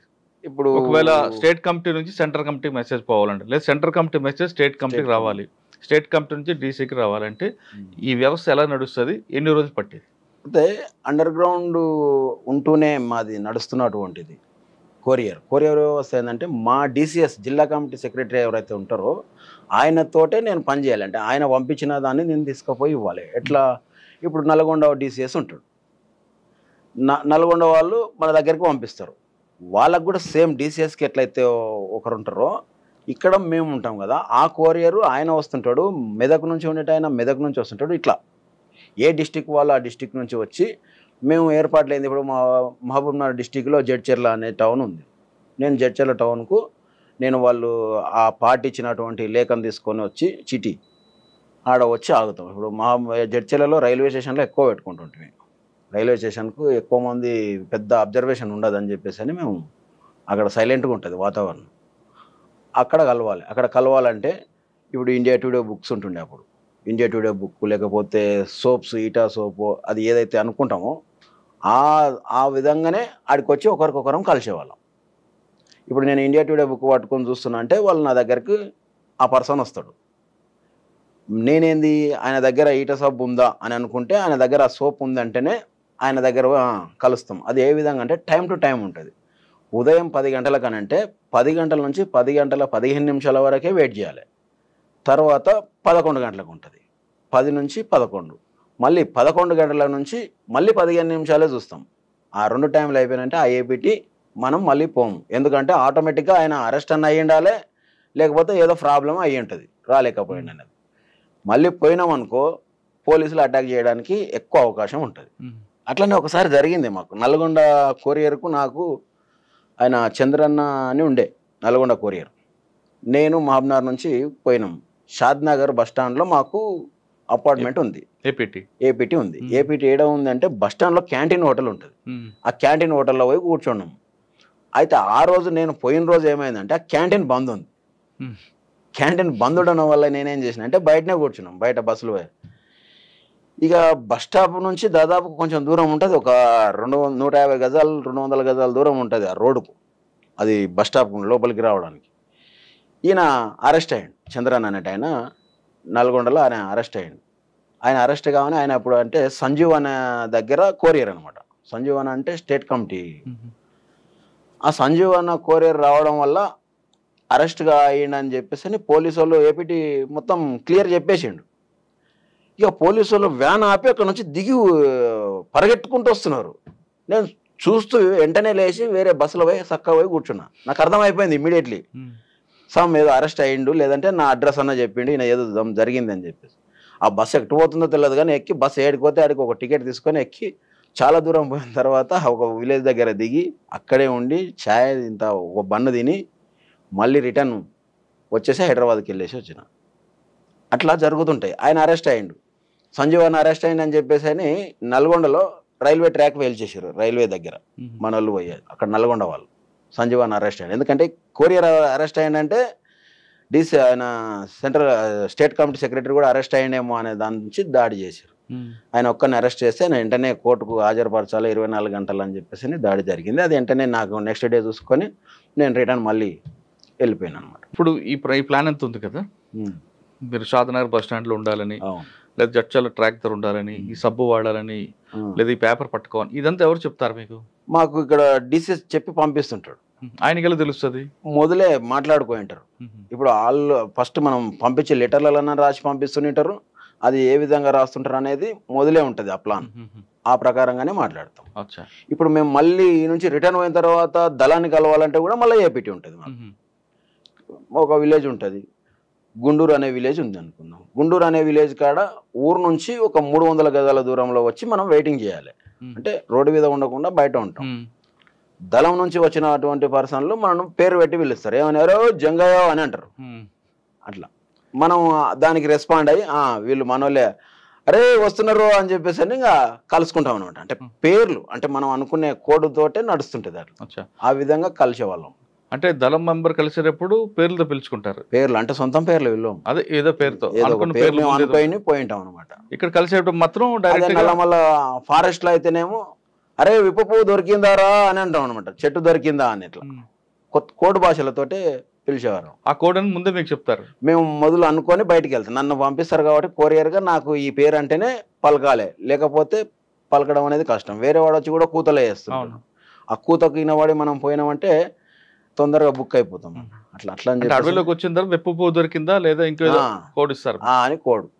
గోందు ఉందా, లేక గోందు అంటే వాళ్ళు చెట్టుకు తీస్తుంటారు సెంచోళ్ళు, అట్లా మనవాడని అప్పుడు దగ్గరికి వెళ్ళి ఓకే గోందు ఓకే వచ్చింది దొరికింది అని అంటే అప్పుడు కొంచెం దూరంలో ఉంటాం కాబట్టి కలుసుకొని వెళ్తాం అనమాట. అలా సంవత్సరం పని చేశారు, షాదనగర్లో మిస్ అయ్యారు. ఇంకెప్పుడైనా అటువంటి జరిగాయి? అట్లా జరిగినాయి. ఒటవర్లపల్లిలో ఒకసారి. ఇక్కడ ఒటవర్లపల్లి శ్రీశైలం రూట్లో ఉంటుంది ఒటవర్లపల్లి. అవును. నేను దళం దగ్గర నుంచి అంటే నేను ఎక్కువ కొరియర్ కాబట్టి బయటకి ఎక్కువ పంపిస్తారు అనమాట. ఇక ఒటవర్లపల్లిలో ఎర్లీ మార్నింగ్ తెల్లవారుజామున లేసేసి ఆడ పోయి బస్ స్టాప్లో కూర్చున్నా 5-5:30 మధ్యలో. హోటల్ దగ్గర టీ తాగాలి, అక్కడ నుంచి బస్సు రావాలి, శ్రీశైలం నుంచే రావాలి, నేను సిటీ రావాలి. ఆ క్రమంలోనే పోలీసులు మందలుగా వచ్చిర్రు, మొత్తం వాళ్ళంతా తిరిగి వచ్చిర్రు మొత్తం నక్సలైట్ల కోసం గాలింపు చేసుకొని దాదాపు ఒక 25-30 మంది దాకా వచ్చేసారు. టీ తాగుతున్నాం, వచ్చిర్రు, అందరు కూర్చుంటున్నారు, ఏం చెప్పాలనో తెలియదు, ఏం క్వశ్చన్ వేస్తారో తెలియదు అని చెప్పేసి అని రాగానే వీళ్ళు ఏ బస్ అయితే ఎక్కుతారో నేను ఆ బస్ ఎక్కకూడదు. కొన్ని అచ్చంపేట వెళ్తాయి, కొన్ని డైరెక్ట్ హైదరాబాద్ వస్తుంది. హైదరాబాద్ వస్తే హైదరాబాద్ ఎక్కాలి, వీళ్ళు ఎక్కుతున్నారంటే నేను దిగాలి. ఎందుకంటే బస్సులు ఎక్కిన తర్వాత కూడా క్వశ్చన్ రేజ్ చేస్తాను అని చెప్పేసి అని కూర్చున్న కొద్ది క్షణాలలోనే ఒక బస్సు వచ్చేసింది. నేను బస్సు ఎక్కినా వాళ్ళు ఆ బస్సు ఎక్కలేదు. తర్వాత నెక్స్ట్ వాళ్ళు అచ్చంపేట బస్సు ఎక్కిపోయినట్లున్నారు. అట్లా అంటే కొన్నిసార్లు ఏమన్నా జరిగితే ఇంకా మన దగ్గర అప్పటికే మనకు షార్ట్ వేపర్ ఇచ్చి పంపిస్తారు అనమాట. తపంచ అని ఉంటుండే, అవును, తపంచ తీసుకొని బయటకు వచ్చిన నేను. తపంచ చూపించి ఎప్పుడైనా బయటకు వచ్చారు, బయటపడ్డారా? లేదు, ఎక్కడ చూపించలేదు, అంత రాలేదు. అప్పుడు మనకు తపంచ లోపలనే ఉంటుంది, ఎవరికి కూడా చూపించలేదు. అట్లా ఒక్కోసారి ఏపీటీ మిస్ అయింది అనుకో, అంత ఇబ్బంది అయినప్పుడు ఫైర్ చేయాల్సి వస్తుంది, ఇంకా తప్పదు. కానీ ఇంకా మన ప్రాణాలు కూడా ఆ రోజు ఇంకా పోయినాయని లెక్క. ఇంకా అంతే. ఫైర్ మీరు ఫైర్ చేసినాం, పీకేపల్లి అటాక్ లో చేసినాం. అక్కడ కాదు, కొరియర్ వ్యవస్థలో ఎక్కడ కూడా జరగలేదు. ఒకసారి ఏపీటీ మిస్ అయింది అనుకోండి, మిస్ అవ్వగానే ఇంకా అరెస్ట్ చేశారు అనుకునే పార్టీ నిర్ణయిస్తుందా? దళం ఇప్పుడు నేను ఏదైతే ఒక దళం ఉంది అనుకుంటే, ఇప్పుడు కల్వకుర్తి దళం ఉంది, నేను దళంలో పనిచేస్తున్నా. ఏపీటీలు మనం పోతుంటాం వస్తున్నప్పుడు కలుస్తుంటాం కదా. ఒక విలేజ్, ఆ విలేజ్లో ఒక ఇంటి దగ్గర కుటుంబ సభ్యుల్లాగా మనకు పరిచయం చేసి ఉంటారు. అది దళ కమాండర్కి తెలిసి ఉంటుంది, షాక్ మెంబర్కి తెలిసి ఉంటుంది, డిప్యూటీ కమాండర్కి తెలిసి ఉంటుంది. నాకు ఆ ముగ్గురికి తెలిసి ఉంటుంది. ఆ ఇంట్లో 15 రోజుల వరకు నాకు ఏపీటీ, నేను పోయి ఆ ఇంట్లో ఉంటే వాళ్ళు 15 రోజుల వరకు అక్కడ వచ్చి తీసుకొని పోతారు. దళంలో ఉన్న సభ్యులకు ఎవరికి తెలియదు, షాక్ కమిటీకి మాత్రమే తెలుస్తుంది. ఆ షాక్ కమిటీలో ముగ్గురు ఉంటారు, దళ commander, deputy commander, shock member. అంటే పార్టీ మెంబర్ స్థాయి వచ్చిన వాళ్ళందరికీ కూడా షాక్ కమిటీలో ఛాన్స్ ఉంటుంది. అట్లా నేను కూడా పార్టీ మెంబర్ స్థాయి నాకు వచ్చేసింది. సర్క్యులేషన్ పంపిస్తుండ్రి, అన్ని తీసుకుంటుండ్రి. సాధారణంగా పేపర్లు తీసుకొస్తుంటారు కొంతమంది లోపలికి. అవును. మీకు ఎప్పుడు వస్తాయి పేపర్లు? పేపర్స్ ఇప్పుడు నేను బయటికి వెళ్ళినా అంటే, ఇప్పుడు నల్గొండ పేపర్ కూడా వస్తుండే మా దగ్గరికి, ప్రకాశం వాళ్ళు కూడా కలుస్తుండ్రి, ప్రకాశం డిస్టిక్ పేపర్ వస్తుండే, అన్ని వాళ్ళు తీసుకొచ్చిన దగ్గర నా దగ్గరికి వస్తుండే. ఈ పేపర్స్ అన్నీ తీసుకొని నేను దళం దగ్గరికి తీసుకుపోతుండే. అంటే ఎక్కువ నాకు నల్లమలనే ఎక్కువ కాంటాక్టు, ప్రతి ఒక్క కొరియర్ నాకే కలుస్తుంటాయి. కానీ నన్నంత నమ్మకం అనమాట పార్టీకి, నా పైన విపరీతమైన నమ్మకం. వాళ్ళు దళాలు మొత్తం అక్కడ ఉండి దాదాపు 100 మంది 200 మంది ఉన్నప్పుడు కూడా అక్కడికి చేరవేయడానికి నన్ను బయటకు పంపిస్తుంది. ఎందుకంటే మా అన్న దాంట్లో ఉండడం వల్ల ఈ తమ్ముడు ఎలాంటిది తప్పులు చేయడు అనే దాని నుంచి ఫుల్ నమ్మకం. అప్పుడు అట్లా ఉండే, రాను కొంచెం తగ్గిపోయింది. కానీ తర్వాత ఎవరు కూడా ప్రాణం పోయినా చెప్పేదైతే ఉండదు. నీకు పేపర్ వచ్చేసరికి పొద్దున్న 6-7 అవుతుంది. రోజు రాదు సార్, అది టైం. ఒక రోజు పోతే వచ్చిన పేపర్లలో తీసుకొని పోవాలి అంతే. వారంకోసారో 5 రోజులు, ఏ రోజుకి ఆ రోజు పేపర్ రాదు. ఓన్లీ రేడియోలనే వినాలి, ఎక్కడ ఏం జరుగుతుంది అనేది రేడియోస్ ఉంటుండే చిన్న ఆ రేడియోలనే వింటుండ్రి మన వాళ్ళు. ఒకవేళ వాళ్ళ సమాచారం కిందకి రావాలనుకుంటే ప్రజలకి అప్పుడు ఏం చేసేవారు? వాళ్ళ సమాచారం అంటే పార్టీ సమాచారం ప్రజలకు చేరాలి. ఇప్పుడు మేము ఒక ప్రజలకు ఎన్కౌంటర్ అయింది, అది బోట్ ఆఫ్ ఎన్కౌంటర్ అన్నా లేదా రియల్ ఎన్కౌంటర్ అన్నా, చనిపోయిన వ్యక్తులు ఎవరు అనేది మెసేజ్ పంపిస్తుంటారు పార్టీ. మనం పేపర్ స్టేట్మెంట్లు ఇస్తాం. అది ఎలా పంపిస్తుంటారు? మన దళ కమాండర్ వాళ్ళు ఇస్తే మనకు కొంతమంది గ్రామాలలో కూడా ఉంటుండ్రి అప్పుడు విలేకరులు, అంటే మన ఏపీసీఎల్సీ వాళ్ళు కూడా ఉంటుండ్రి గ్రామాలలో. కొంతమంది స్కూల్ పెట్టుకొని ఉంటుండ్రి. అవన్నీ అట్లా వాళ్ళ దగ్గర పోయి మనం సమాచారం ఇస్తాం. వాళ్ళకు పోయి ఇస్తే వాళ్ళు తీసుకుపోయి పంపిస్తాం. ఓకే. నేను మహబూబ్ నగర్లో పురుషోత్తం అన్న ఉండే, ఏపీసీఎల్సీ పురుషోత్తం. ఓకే, అవును. అడ్వకేట్గా చేస్తుండే. చనిపోయినట్టున్నారు. చనిపోయాడు. నేను ఆయన దగ్గర వాళ్ళది ఎస్టీడీ బూత్ ఉంటుండే. ఎస్టీడీ రైల్వే స్టేషన్ దగ్గర ఉంటుండే మహబూబ్నగర్లో. ఆయన భార్య అక్క ఉంటుండే ఎస్టీడీలో. ఎవరున్నా నేను డైరెక్ట్ పోయి లెటర్స్ ఆడ ఇచ్చేసి వస్తుంటే. ఆయన మస్తు సార్లు కూడా కలుస్తుంటే, ఏదన్నా ఎమర్జెన్సీ సమస్య వచ్చినప్పుడు పోయి చెప్తుంటే, ఇట్లా నాకు ఇప్పుడు నేను అన్నా కదా షాద్ నగర్ దగ్గర నాకు ఎప్పుడైతే మిస్ అయిందో నెక్స్ట్ డే ఆ రోజు నైట్ పోయి పురుషోత్తం అన్నని కలిసిన నేను. అన్న ఇట్లా సంజీవ్ అన్నకి ఏదో అయినట్లుంది, ఆయన అయితే రాలేదు, ఏపీటీ మిస్ అయింది, పోలీసు వాళ్ళు విపరీతంగా వచ్చిండ్రు, నాకు ఏపీటీ అయితే మిస్ అయింది అని చెప్తే ఆయన వెంటనే 24 గంటల్లో సంజీవ్ను ఆయన కోరియర్ చంద్రన్ అనే ఇద్దరిని కోర్టుకు హాజరుపరచాలని చెప్పేసి పేపర్ స్టేట్మెంట్ ఇచ్చాడు. అంటే మేము పోయి చెప్పడం వల్ల నాకు అది వెంటనే జరిగింది కదా. అది జరిగింది, మరి ఇన్ఫర్మేషన్ ఇవ్వాలి, బయటికి తెలవాలి, లేకపోతే అరెస్ట్ అయిపోయింది అనేది అర్థమైపోయింది కంప్లీట్గా. కరెక్ట్గా అరెస్ట్ అయ్యింది. కానీ సంజీవ్ అన్న అరెస్ట్ కాలే. సంజీవ్ అన్న స్టేట్ కమిటీ ఆయన కాలే. సాధారణంగా మీ కొరియర్ వ్యవస్థలో మీరు అనుకున్న ఏపీటీ సక్సెస్ అయినప్పుడు ఒక వ్యక్తి తారసపడతారు. మీరు అన్నట్లు ఇందాక పేపరో లేదంటే సబ్బో ఏదో ఒకటి ఇండికేషన్ చూపించుకుంటారు. డైరెక్ట్గా ఐ టు ఐ చూసి మాట్లాడుకుంటారా, లేదా ఒకవైపు తిరిగి మాట్లాడుకుంటారా? ఐ టు ఐ సేమ్ ఎదురు బదురు నిలబడే మాట్లాడతాం. మా పర్సన్స్ కలిసినప్పుడు కంపల్సరీ కూర్చుంటాం, మంచిగా కూర్చొని మాట్లాడతాం. లేదంటే ఆ నుంచి వేరే దగ్గరికి పోయి టీ తాగుతాం, లేకపోతే అన్నం తిన్నామా లేదా అని చెప్పేసి నిద్ర మాట్లాడుకొని భోజనాలు. మెయిన్ ఏంటంటే మాకు ఫారెస్ట్లో అన్నం దొరకాలంటే 2 రోజులు పట్టవచ్చు, ఒక్కోసారి 1 డే పడుతుంటుంది. అట్లా ఇబ్బందులతోటి కూడా తిరిగిన కాలాలు ఉన్నాయి. అటువంటిప్పుడు బయట ఏంటంటే కలిసినామంటే ఫస్ట్ తిందాం పానా అని చెప్పేసి ఒక హోటల్ దగ్గర ఇంత తిని మాట్లాడుకుంటూ అది అయిపోయిన తర్వాత మళ్ళీ ఎవరి దారిలో వాళ్ళు వెళ్ళిపోతాం. ఓకే. తర్వాత మీ వర్క్ చూసి మీకు స్పెషల్ గెరిల్లా తీసుకున్నారా? ఎస్జిఎస్లో తీసుకున్నాను. ఎస్జిఎస్ తీసుకున్న తర్వాత ఎక్కడ మీరు వర్క్ ఎక్కడింది? ఎస్జిఎస్లో అంటే అది స్పెషల్ గెరిల్లా స్క్వాడ్. అది ఎక్కువ ఎక్కడైనా దాడి చేయాలంటే ఈ దళం చేసే పని ఏంటంటే స్పెషల్ గెరిల్లా స్క్వాడ్ అక్కడ ఉన్నటువంటి లోకల్ దళాన్ని టచ్ చేసుకొని దాడులు చేయడానికి ముందుకు పోయేది అనమాట. దీంట్లో సాధారణ గెరిల్లా అనగానే గెరిల్లా వార్ వేరే కనిపిస్తుంది. అవును, అన్ని ఒకేసారి రావు గెరిల్లా అనగానే. మీరు కూడా అదే విధంగా వెళ్ళేవారా? సేమ్. ఎలా? ఇప్పుడు పీకేపల్లి అటాక్ చేయాలని అనుకున్నాం.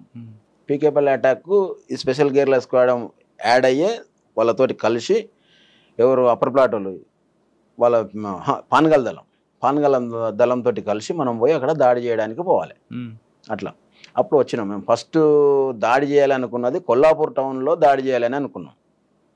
అయితే అది సర్కిల్ ఆఫీస్ వేరే దగ్గర ఉంది, పోలీస్ స్టేషన్ వేరే దగ్గర ఉంది. మొలచింతలపల్లి రోడ్డుకు పోలీస్ స్టేషన్ ఉంది, సర్కిల్ ఆఫీస్ ఇక్కడ ఉంది. కాబట్టి మనకు ఈ బలం సరిపోదు, ఇది వద్దు అనుకొని పెద్ద కొత్తపల్లిని ప్లాన్ చేసుకున్నాం. పెద్ద కొత్తపల్లిని ఎందుకు ప్లాన్ చేసుకోవాల్సి వచ్చిందంటే కోడేరు పోలీస్ స్టేషన్ కూడా దాంట్లోనే ఉండే. ఈ నక్సల్స్ భయానికి వాళ్ళు కోడేరు పోలీస్ స్టేషన్ కూడా తెచ్చి దాంట్లోనే పెట్టారు. అప్పుడు దాని మీద దాడి చేయాలని చెప్పేసి ఒక నెల రోజుల నుంచి రెక్కి స్టార్ట్ చేసి రెక్కి ఏర్పాటు చేసి తిరిగినాం, అన్ని చేసి లాస్ట్కు ఫైనల్గా దాడికి పోయినాం. ఎన్ని గంటలకు? దాడికి ఈవినింగ్ పోయినాం. అంటే అంతకంటే ఒక బిఫోర్ 1 డే ముందు పోయినాం ఫస్ట్ దాడి చేయాలని చెప్పేసి. ట్రాక్టర్ తీసుకొని పోయినాం. ట్రాక్టర్ ఏమైందంటే మనోళ్ళే ఒక అన్న, ఆయన కూడా చనిపోయాడు. ఆయన ట్రాక్టర్ నడిపేటప్పుడు డొంకలన్నీ ఉంటుండే. డొంక అంటే మీకు అర్థం ఏంటి? దొంగ బాట టైప్ ఉంటుంది. అవును. అందరం ఎక్కి వచ్చేసి అది ట్రాక్టర్ ఇట్లా దిగంగానే ఇరుక్కపోయింది. అది వెనక్కి వస్తలేదు, ముందరికి వస్తలేదు. ఇక చూసి ఈరోజు దాడి క్యాన్సిల్ చేసుకోవాలని చెప్పేసి ట్రాక్టర్ ఇచ్చిపెట్టేసి అందరం రిటర్న్ మళ్ళీ వెళ్ళిపోయినాం. లేట్ అవుతుంది కదా అని వెళ్ళిపోయినాం. మళ్ళీ నెక్స్ట్ డే ఏంటంటే ఏమన్నా డౌట్ వచ్చిందేమో ట్రాక్టర్ ఆడ ఉండడం వల్ల అని ఆ ట్రాక్టర్ ఓనర్కు ఫోన్ చేసి వాళ్ళకి పోయి చెప్పేసి మీ ట్రాక్టర్ మీరు ఎట్లనో లాగా తీసుకుపోండి అని చెప్పేసి అంటే వాళ్ళకి తెలియదు, దాడి చేసామని తెలియదు. అన్నాక వాళ్ళు ఆ ట్రాక్టర్ ఆయన వచ్చేసి తీసుకొని పోయాడు. తర్వాత రోజు ఆపి ఏమన్నా డౌట్స్ వచ్చిందా పోలీసులకు అని చెప్పేసి అని చూసి వచ్చి మళ్ళీ ఎలాంటిది ఏం లేదు, అంత సేఫ్ సాఫ్గానే ఉన్నారు వాళ్ళు అంటే నెక్స్ట్ డే దాడి చేయాలని పోయినాం. మళ్ళీ నెక్స్ట్ డే సాయంత్రం ఈవినింగ్ 5 గంటలకల్లా ఎద్దుల బండ్లు కట్టుకున్నాం. ఈసారి 4 ఎద్దుల బండ్లు. ఎద్దుల బండ్లకు పొనకలు ఉంటాయి. పొనక అంటే ఇది ఇట్లా కావడి లేలే కనిపించకుండా ఉంటుంది చూడండి, వెదురు దెబ్బలతోటి తయారు చేసేది. దాంట్లో వెపన్స్ పెట్టి పైన చింతపల్ల చెట్ల ఆకులు వేసేసినాం. చింతపల్లకాయలు తెంపుకొచ్చిన వాళ్ళలాగా పోవాలని చెప్పేసి అని స్టేషన్ దాకా వచ్చేసి 4 ఎద్దుల బండ్లలో కొంతమంది దాంట్లో ఉండి కొంతమంది బయట ఉండి పోయి స్టేషన్ మీద అటాక్ చేసినాం. స్టేషన్ మీద దాడి చేసినప్పుడు దాంట్లో ఫస్ట్ బుల్లెట్ మనోడు శివుడు చుక్కాపల్లి ఆయన కూర్చొని ఫైర్ చేస్తుంటే మొఖాల మీద కూర్చొని ఫైర్ చేస్తుంటే బుల్లెట్ వచ్చేసి డైరెక్ట్ కొట్టింది. సాంబశివుడు కాదు, శివుడు, ఇంకొక ఆయన శివుడు. ఆయన బుల్లెట్ ఇడ తగలడం వల్ల ఆయన ఆన్నే పడిపోయాడు. అయితే ఇట్లా టేబుల్ ముందు అతల ఎస్ఐ ఉన్నాడు, ఇతల టేబుల్ ముందు వేరే ఒక ఆయన గౌడు ఉన్నాడు, కల్వకోలు గౌడు. ఆయన ఏంటంటే అలా ఎస్ఐ గౌడు కాబట్టి ఈయన ఒక కాకి పాయింట్ వేసుకొని వైట్ షర్ట్ వేసుకొని పోయి ఆయన వస్తున్నాడు. ఇక ఆయన వచ్చి మనం పట్టుకుంటే మనం ఏం చేయలేం కాబట్టి ఈయన కూడా పోలీసే అని చెప్పేసి ఆయన కూడా ఫైర్ కొట్టేస్తే ఆయన చనిపోయాడు. ఆయన ఒక మామూలు వ్యక్తి ఆ రోజు చనిపోవడం జరిగింది. అట్లా ఎస్ఐ ఆయన కవర్ చూసుకొని ఫైర్ చేయడం వల్ల నాకు వచ్చేసి బుల్లెట్ ఇక్కడ దిగింది. ఇక్కడ దిగి ఇటు నుంచి సైడ్ల నుంచి వెళ్ళిపోయింది లోపల నుంచి ఇట్లా. అంటే ఎస్ఐ ఫైర్ చేశారు. SI fire Bhaskar Goud pistol bullet. First ఆయన అతల పడిపోయిండు, తల నాకు తగిలింది. అట్లా ఇద్దరికి దాంట్లో దాడి జరిగిన దాంట్లో మాకు దెబ్బలు తగిలినాయి. తగిలిన తర్వాత వెనక మన రాజన్న వాళ్ళు అలా ఉన్నారు. అప్పుడు రాజన్న నాగన్న అనేట ఆయన వాళ్ళు ఇద్దరు ఏకేలతోటి వస్తారు లోపలికి. మేమేమో చిన్న వెపన్స్ తోటి ముందు పోయి గేట్ కా నుంచి ఫైర్ చేయాలి. వాళ్ళేమో లోపలికి డైరెక్ట్ వెళ్ళిపోతారు. అంతలోపు మేము అంతా కవర్ చేసి పెట్టాలి. ఆ లోపలనే మాకు దెబ్బలు తగిలినాయి. తర్వాత ఫస్ట్ అయినా ఎందుకంటే కొంచెం బలంగా ఉన్న వాళ్ళను ముందరనే పెడతారు మమ్మల్ని. అట్లా నేను కొంచెం యాక్టివ్గా ఉంటుంటే దాడులలో ముందు ఉంటుంటే అన్న ఆలోచనతో పెట్టినరు. అట్లా బుల్లెట్స్ అదే దళంలో రచితక్క వీళ్ళందరూ కూడా ఉంటున్నారు కదా, ఉండింటారు కానీ పేర్లు అలియాస్ వేరే పేర్లు ఉంటాయి. సరే, అంటే దాడి ఎంతసేపు ఉంటుంది మీ ఇద్దరు మధ్య? మేము మొత్తం 25 మందితోటి పోయినాం దాడికి. 25 మందిలో 4 ఫస్ట్ పెద్ద కొత్తపల్లి గేట్ దగ్గర పోయి అంబుష్ అంటే మందు పెట్టుకొని మందు పాత్ర పెట్టుకొని కూర్చున్నారు మన వాళ్ళు. తర్వాత ఎంఆర్ఓ ఆఫీస్ సైడ్ నుంచి కూడా చిన్న బాట ఉంటుంది, అక్కడ ఇద్దరిని పంపించినాం. మిగతా వాళ్ళు ఇక్కడ దాడి చేస్తున్నాం. దాదాపు ఒక 16-17 మంది మీ స్టేషన్ పైన దాడి చేస్తాం. బస్సులు రాకుండా కూడా అక్కడే పోయి బస్సులు రోడ్ ఎంబడి వెళ్తాయి. ఇది లోపల ఉన్నది పెద్ద కొత్తపల్లి పోలీస్ స్టేషన్ అనేది కొంచెం లోపలికి ఉంటుంది, 1 కిలోమీటర్ ఉంటుంది రోడ్ నుంచి లోపల ఉంటుంది. అట్లా దాడి చేసిన దాంట్లో ఏమైందంటే మెయిన్గా మాకు పైన ఏపీఎస్పీ వాళ్ళు ఉన్నారు. ఏపీఎస్పీ వాళ్ళు ఫస్ట్ ఏంటంటే ఒక సైడ్ నుంచి ఫైర్ చేస్తున్నారు. వాళ్ళు ఇద్దరు 4 ఉన్నారు, అటు 2 ఉన్నారు, ఇటు 2 ఉన్నారు, ఫైర్ చేస్తున్నారు. మనం ఏం చేసినామంటే లోపలికి మందు పాత్ర తీసుకుపోయి ఒక సైడ్ వేలు చేసినాం. అయితే 2 ఒక్కటేసారి వేలిస్తేనేమో మనకు వెపన్స్ ఎక్కువ దొరికేది. ఒక సైడ్ వేల్చిన తర్వాత ఇంకో సైడ్ వేల్చాలని అన్ని పెట్టి బయటకు వచ్చి ఒక సైడ్ పేలవడంతో వాళ్ళు కింద పడిపోయారు. బ్యాక్ సైడ్ ముందరిది పేలలే, ముందరిది వెనక సీరికి వేలుద్దామనే లోపు వైర్లన్నీ ఊసిపోయినాయి అనమాట. ఒకటి పేల్చేసరికి ఈ వైర్లు ఆగవు, ఊడిపోయినాయి. అప్పుడు అంటే ఆ తొందరపాట్లో తెలియక ఆ విధంగా చేసి అట్లా ఫెయిల్. కింద ఉన్న వెపన్స్ అన్ని తీసుకొచ్చినాం. 5 వెపన్స్ దొరికినాయి మాకు. 5 వెపన్స్ తీసుకొని వచ్చినాం. ఒక పోలీస్ అయినా కూడా దొరికింది దాంట్లో. తర్వాత లాకప్లో ఒక ఆయన ఉండే ఏదో ఎద్దుల బండి దొంగతనం చేసినంటే లోపల పెడితే అది కూడా ఫైర్ చేసి లాకప్ ఓపెన్ చేసి ఆయనను కూడా తీసుకొచ్చినాం బయటికి. అంటే మీరు 25 మంది వెళ్ళారు, మీలో ఒకరు చనిపోయారా? మాలో ఒకడు మోహన్ అనేది ఆయన చనిపోయారు. సివిలియన్ ఒక ఆయన చనిపోయాడు. చనిపోయాడు. ఇద్దరే. వెపన్స్ 5 దొరికాయి. అయితే ఇప్పుడు లోపల ఒక ఆయన వంటలు చేస్తున్నా అని చెప్పేసి ఆయన ఏపీఎస్పీ ఆయన దొరికితే ఆయన దగ్గర మాట్లాడి నువ్వు మనోడు ఇక్కడ కింద పడిపోయాడు కదా తీసుకొని బయటికి రా అంటే ఎత్తుకొని వచ్చిండు బయట. వాళ్ళు ఏం చేస్తున్నారంటే లైట్ వెలుతురు నుంచి కూడా ఫైర్ చేస్తున్నారు. పైనుంచి లైట్ వెలుతురులో మనిషి బయటికి లోపలికి పోతుంటే ఆ నీడను చూసి కూడా ఫైర్ చేస్తున్నారు పోలీసు వాళ్ళు. అప్పుడు మొత్తం మేము లైట్లన్నీ ఫైర్ చేసి పలగొట్టేసినాం. దాదాపు 2 గంటలు జరుగుతుందా? 40 నిమిషాలే చేయాలని అనుకున్నాము కానీ 1.5 పైన పట్టింది. చాలా టైం. రెక్కి వేసిన తర్వాత కూడా ఎందుకు ఫెయిల్ అయ్యారు? ఫెయిల్ ఏం కాలేదు, సక్సెస్ అయినట్లే. కాకపోతే మనోడు అనుకోకుండా అది బుల్లెట్ ఇప్పుడు ఇట్లా డోర్ ఉంటుంది కదా, దాని సైడ్ నుంచి ఫైర్ చేస్తున్నాడు కాబట్టి ఎస్ఐ కొట్టిన బుల్లెట్ డైరెక్ట్ వచ్చి తగిలింది అంతే. దానివల్ల ఒక్క పర్సన్ మాత్రమే లాస్ అయ్యిండు. పార్టీ దీని మీద సమీక్ష జరిపిందా? జరిగింది. ఏమన్నారు అంతలో? ఇక ఏమన్నారంటే ఇదే తొందరపాటు, కొంత ఇంకా అనుభవం లేని పిల్లలని ఇట్లా రకరకాలతోటి ఇంకా దాడులు అనేటివి కామన్గా జరుగుతుంటాయి. దీంట్లో లాస్ అవుతామనే సంగతి కూడా తెలుసు కాబట్టి. అని వారికి మీ పార్టీ తరఫు అబ్జర్వేషన్ చేయడానికి ఎవరు ఉంటారా? పార్టీకి అబ్జర్వేషన్ అంటే ఏం జరుగుతుందని వాళ్ళు వారిలో ఉండరు, పక్క నుండి ఎవరు తప్పు ఎవరు ఒప్పు అని చెప్పడానికి ఎవరు ఉంటారా? అట్లా అన్నీ ఏముండదు. అంటే దళంలో అందరూ కలిసే మాట్లాడుతుంటారు. ఫస్ట్ డిసిఎస్ జిల్లా కమిటీ మొత్తం కూర్చుంటుంది, డిసిఎంలు ఉంటారు, డిసిఎస్లు ఉంటారు. అక్కడ కాదు, వారు జరుగుతున్నప్పుడు మీకు వాళ్ళకి యుద్ధం జరుగుతున్నప్పుడు అప్పుడు ఎంతసేపు ఉన్నా కాషన్ ఫాలో కావాల్సిందే. అప్పుడు మాకు జిల్లా కమిటీ మెంబర్ నాగన్ననే మిస్టేక్ జరిగిందని చెప్పేసి ఆయన విధంగా మాట్లాడినారు తప్ప ఇంకా ఎలాంటిది అంటే తర్వాత మాట్లాడు. అప్పుడు దాడి జరిగేటప్పుడు ఎలాంటిది అందరూ అయిన తర్వాత ఎక్కడికి ఎక్కడికి వెళ్తారు? మళ్ళీ మేము యాపట్ల అనే ఒక విలేజ్ ఉంటుంది, యాపట్ల దాకా నడుచుకుంటూ వెళ్ళినాము. అంటే ఆ యాపట్లలో ఒకటి ఎద్దుల బండి కట్టి ఒక ఆయన చనిపోయిన ఆయన ఉన్నాడు కదా, శివుడు నేను ఇద్దరం ఒకటే బండ్లనే పడుకొని పక్కలనే శవం పక్కలనే పడుకున్నా. నేను కూడా బుల్లెట్ దిగింది, బ్లడ్ ఎక్కువ పోయింది కాబట్టి పడుకొని ఆ బండ్లనే పోయినా శవం పక్కలనే. ఆ నుంచి ఒక వాగు వస్తుంది, వాగు దాకా ఎద్దుల బండి వచ్చింది, మళ్ళీ ఆ నుంచి మమ్మల్ని ఎత్తుకొని పోయారు ఇద్దరిని. మీరు ట్రీట్మెంట్ ఎక్కడ తీసుకున్నారు? ట్రీట్మెంట్ వచ్చేసి అక్కడ నుంచి ముననూరు దగ్గర వీళ్ళు ఉంటారు, నర్సులు ఉంటారు, ఆ నర్సు ఇండ్ల కాడికి ఏకంగా మన వాళ్ళు పిలిపించారు ఒక డాక్టర్ను.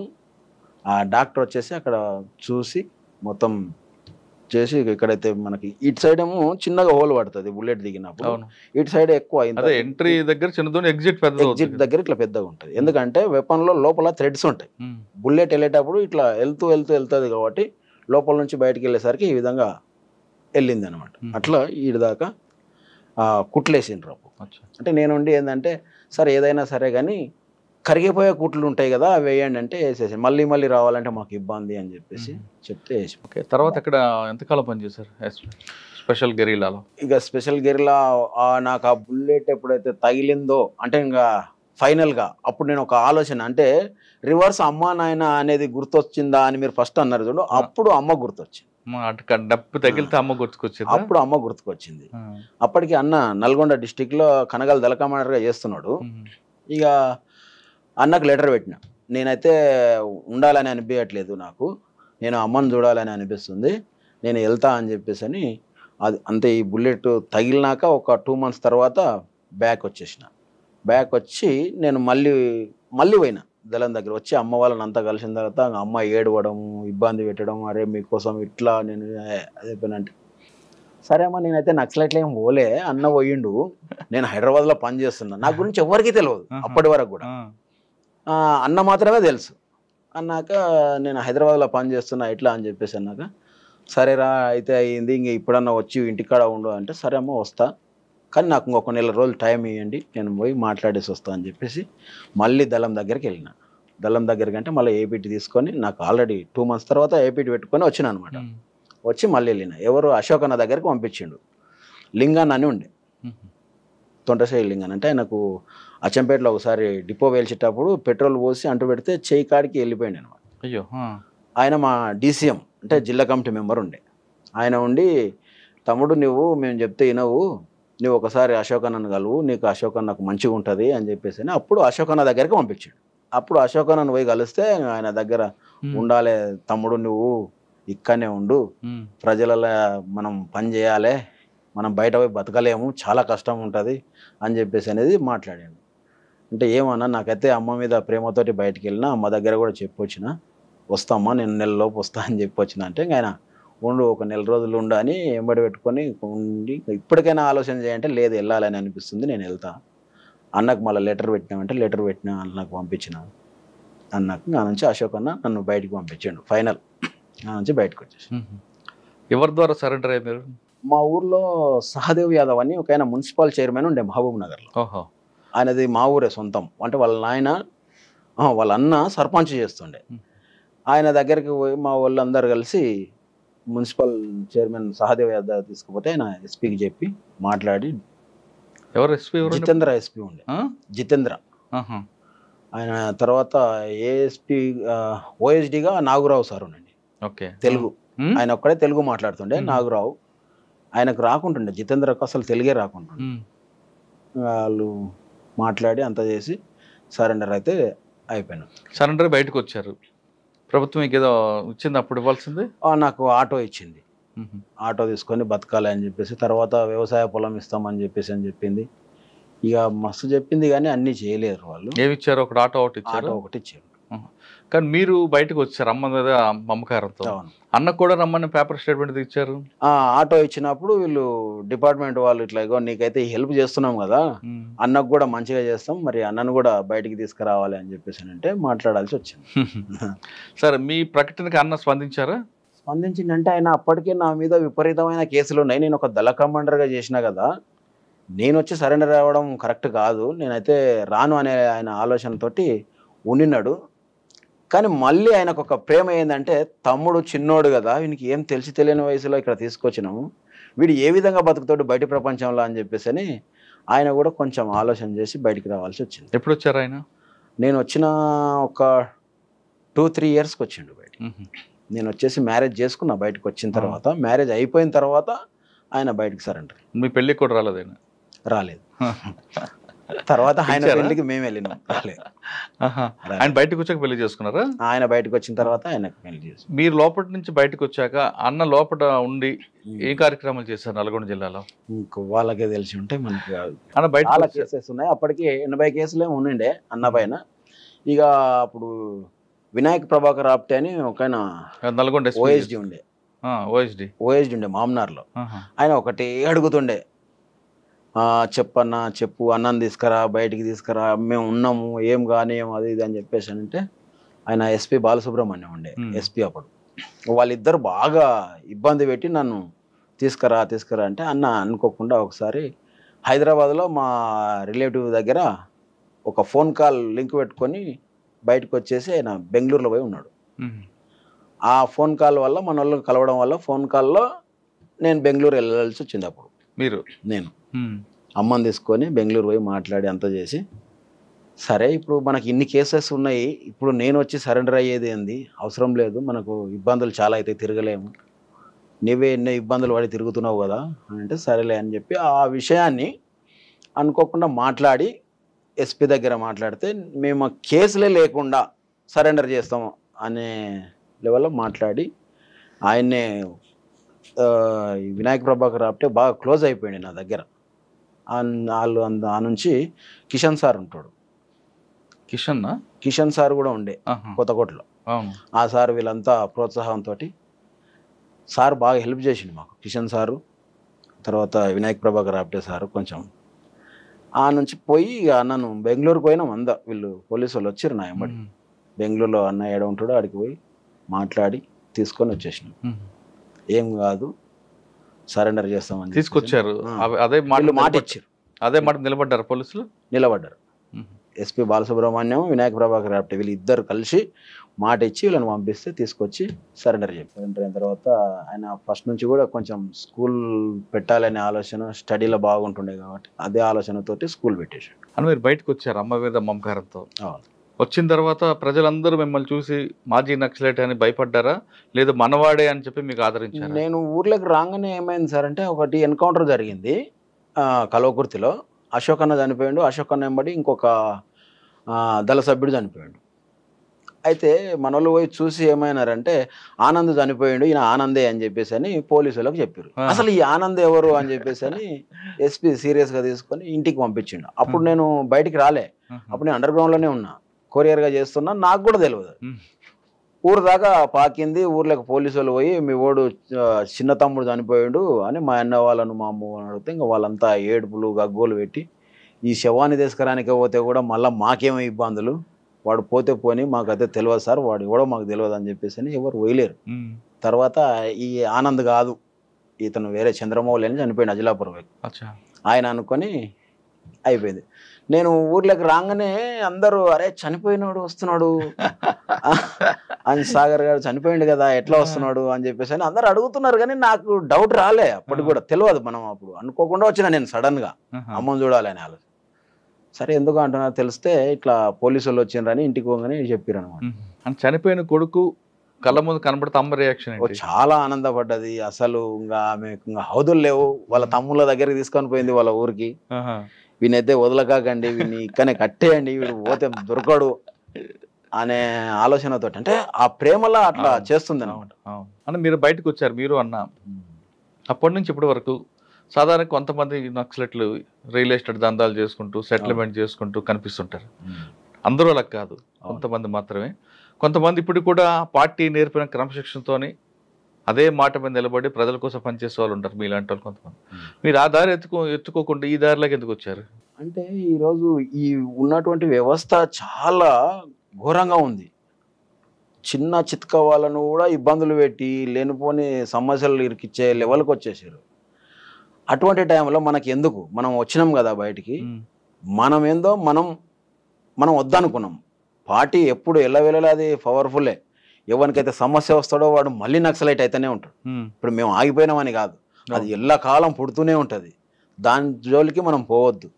మనం వద్దనుకున్నాం, సరెండర్ అయినాం. మన భవిష్యత్తు ఏందో మనం మంచిగా బతకాలి, కానీ వేరే ఎటువంటి ఏ దానికి కూడా పోవద్దు అని చెప్పేసి అని మా కుటుంబం జీవనాధారం కోసం బతుకుతున్నాం. అంటే మాకు శాతగాక బయటకు వచ్చినట్లే ఒక రకంగా చెప్పాలంటే.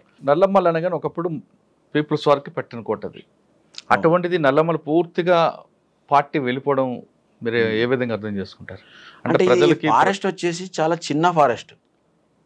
శ్రీశైలం నుంచి కర్నూలు ప్రకాశం వరకు ఉంటుంది ఫారెస్ట్. చాలా చిన్న ఫారెస్ట్ కావడం వల్ల వీళ్ళు పోలీసులు జల్లెడ పట్టడానికి చాలా ఈజీ అయిపోయింది. తర్వాత రాను మేము సరెండర్ అయిపోయిన తర్వాత కొంత ఏమైపోయిందంటే ఈ మాజీలను తర్వాత మిలిటెంట్లను కొంతమందిని తీసుకుపోయి పోలీసు వాళ్ళు మొత్తం అడవిని ఎక్కడ ఉన్న జల్లెడ పట్టేసి ఎక్కడెక్కడ ఎట్లా తిరుగుతారు ఏంటిది అనేది తెలిసేసుకున్నారు. ఆ నుంచి ఏంటంటే మామూలు వాళ్ళని అందరినీ కూడా బయటికి తీసుకొచ్చి సరెండర్స్ చేయించారు. కొంచెం పై స్థాయి ఉన్న వాళ్ళని ఎన్కౌంటర్లు చేసి చంపిండ్రు డిపార్ట్మెంట్. అట్లా ఇక్కడ ఎవరు కూడా నెగలలేకపోతున్నారు. అందుకని అందరు ఇప్పుడు ఏఓబి సైడు వెళ్ళిపోయినారు చాలామంది. అంటే మీకు మాజీ నక్సలైట్ అనగానే ఒక ముద్ర ఉంటుంది, అది ఒక విధంగా గౌరవంగా చూపిస్తారు. కొంతమంది దాన్ని చెడుగా కూడా మార్చి ఉంటారు. చెడుగా చూపించిన సంఘటనలు వచ్చాయా, అలా గౌరవప్రదంగా ఉన్న సంఘటనలు ఎదురుపడ్డాయా? రెండు ఉంటాయి సార్. బయటికి రావడంతో ఏంటంటే చెడు ఉంటుంది, మంచి ఉంటుంది. ఇప్పుడు ఎవరికి కూడా అందరు ఈయన మంచి అనేది ఏం అనుకోరు. అసలు యాక్చువల్గా ఏంటంటే దళంలో ఉన్నప్పుడు ఉన్నంత ఆనందం మాకు బయటకు వచ్చినాక లేదు. ఎందుకంటే దాంట్లో ఎంతో మంది ప్రాణాలు పోగొట్టుకుంటున్నారు, ఎంతో మంది పోతున్నప్పుడు మేము ఒకసారి అనిపిస్తుంది ఎందుకు మేము ఎందుకు బతికినాం అన్నట్లు ఆ ఫీలింగ్ కూడా వస్తుంటుంది. ఇక బయట ఎన్నో సమస్యలు, బాధలు, బతుకులు ఒక్కొక్కరు లాగా మాట్లాడడం, వీడు శాతగాక వచ్చింది అనుకోవడం, లేకపోతే వీడు ఏదేదో చేస్తున్నాడు, ప్లాట్లు అమ్ముతున్నాడు, రియల్ ఎస్టేట్ చేస్తున్నారు, ఈ విధంగా అంటుంటారు. ఇంకా మనం అంటే ఎవరికి పార్టీకి నష్టం కలిగించకుండా, తర్వాత పోలీసు వాళ్ళకు నష్టం కలిగించకుండా అందరినీ కంట్రోల్ చేసుకుంటే ఎట్లనో బతికి ఈరోజు బయటపడ్డాం. ఇప్పుడు ఏంటంటే కొంచెం ఫ్రీనెస్ వచ్చింది, ఉంటున్నాం హ్యాపీగా అంతే. కానీ కొంతమంది బయటకు వచ్చాక హత్యలు గురవడం జరుగుతుంటాయి కదా మాజీలు. అవును, అటువంటి చూసినప్పుడు ఏమనిపిస్తుంటుంది అంటే ఏదైనా తప్పు దోవలో ఉన్నటువంటి వాళ్ళకు మాత్రమే తప్ప ఎవరికి కూడా హత్యల వరకు అయితే రాలే. మాజీలు మస్తు మంది సరెండర్ అయ్యారు, బతుకుతున్నారు. ఎవరి దారిలో వాళ్ళు బతికిన వాళ్ళు మంచిగానే ఉన్నారు. ఇక కొంతమంది బయటికి వెళ్ళి ఆశలకు ఎక్కువ పోయిన వాళ్ళు కూడా ఇబ్బందులలో పడిపోయారు తప్ప వేరే ఎలాంటిది అయితే ఏం లేదు. అనిపిస్తుంది, బాధ అనిపిస్తుంది. చనిపోతుంటే అరే అందరం కలిసి పని చేసినాం వెనుకటికి, ఇట్లాంటి వాళ్ళల్లో ఈ విధంగా కనుమరుగవుతున్నారు కదా అని చెప్పేసి అని బాధ అనిపిస్తుంది. అంతెందుకు మనం ఏమంటే తిరిగిన వాళ్ళు ఎంతోమంది అమరులు అయిపోయారు. ఈరోజు మనం బతికి ఉండి ఎందుకు బతికినామా, అసలు దాంట్లోనే ఉండి మనం కూడా చనిపోతే ఎంత మంచిగా ఉంటుండే అని కూడా అనిపిస్తుంది.